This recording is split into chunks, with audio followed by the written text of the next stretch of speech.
Hello everyone and welcome to DC Comics Encyclopedia. My name is Mars Pimentel and you are watching Two Samurais, and today's characters are Airwave 1, 2 and 3. Starting with Airwave 1, his first appearance was in Detective Comics issue 60 on February of 1942. His real name is Lawrence Jordan and his status is Hero. Occupation is District Attorney and Crime Fighter, having New York City as base of operation. Larry Jordan is 5 feet 10 inches tall and has 175 pounds, with brown eyes and brown hair. For special powers and abilities, his special uniform has an antenna in the helmet and a circuit in the belt that allow him to eavesdrop on police band frequencies or intercept phone calls. He can also travel at the speed of electricity along telephone lines on collapsible skates built into his boots. Those boots also had magnetic traction, which enable him to scale walls and disarm criminals of their guns. Larry Jordan had recently graduated from law school and was an intern at the Brooklyn District Attorney Office when he noticed the rise of crime in New York. He then decides to become a custom crime fighter, use his interest in radio and electronics to create his suit to combat crime. The equipment was basically a radio system that allowed him to listen in police reports, and the most special part of his creation, the skates that give him the ability to travel along telephone lines at the same speed as electricity itself. I know that the skates part sound ridiculous right now, but don't judge, it was the 40s, and they kindly changed that with his son, the third Airwave. For the next part, try to keep yourself open to different ideas, because Larry Jordan was frequently seen with his parrot named Static, who occasionally aided him in battle.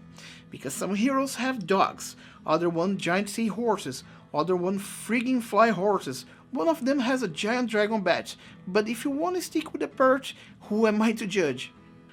The important thing though was that his superhero activities were noticeable enough for President Franklin Delano Roosevelt to request his participation in the All-Star Squadron. Unfortunately, he was killed by a man that he had once prosecuted as district attorney. Joe Parsons was an escaped convict who took revenge by breaking into his home. At the moment of the invasion, his costume failed him due to a malfunction when he tried to protect his family. Since he could not disarm Parsons, he died from a shotgun wound in the chest. The second Airwave was Larry's wife, Helen Jordan. Larry thought that his uniform and technology was outdated, so he was creating a new one. During Joe Parsons' attack, his new uniform transformed itself in energy and led him powerless, which was the cause of his death. Ellen, on the other hand, knew that her husband was a crime fighter. She then reaches for his old uniform and went after Joe Parsons. She initially had some difficulty using the technology, but she catches up quick enough to find and capture her husband killer. And so far, this was the only time that she used the uniform to combat crime. The third Airwave had his first appearance on Green Lantern's second series, issue 100 on January of 1978. His real name is Harold Lawrence Jordan and the status is Hero. His occupation is a student and superhero, having Dallas, Texas as base of operation. He is 5 feet 7 inches tall and has 156 pounds, with brown eyes and brown hair. For his special powers and abilities, Hal Jordan is able to ride and transmute into energy flying at superhuman speeds.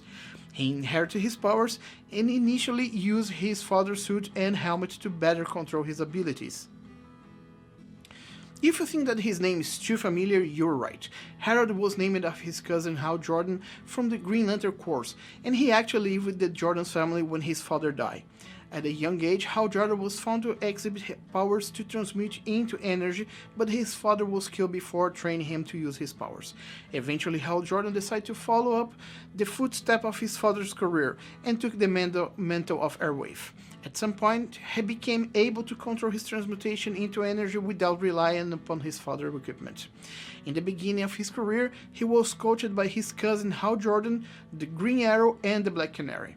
When Airwave was recruited by the Institute of Metahuman Studies to join a group of highly capitalist superheroes called the Captains of Industry, he used the codename Mazer. During this arc of story on issues 11 and 12 from the Justice Society of America, and still under the codename Mazer, he was kidnapped by Cobra, who wanted to harness his powers.